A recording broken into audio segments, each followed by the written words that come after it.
And I've got some super glue here to try and some Probond Advanced from Elmer's. This is actually very good glue. I've used it before on ceramics and other stuff.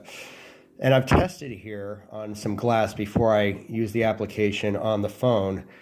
So this one here, the thin strand, is the super glue. And by the way, that dries very kind of hard.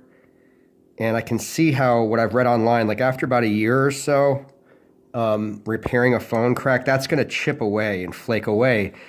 But the Probond here has a little bit of kind of like a gummy texture to it. It's not gummy, but I mean, it's got more texture. It seems to me like that's going to be more pliable and bend with humidity and temperature changes in the glass.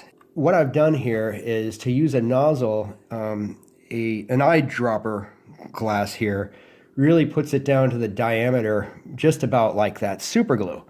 So this is a DIY hack, and you got to really move this stuff along quickly. Guys, here's the finished result. It turned out great.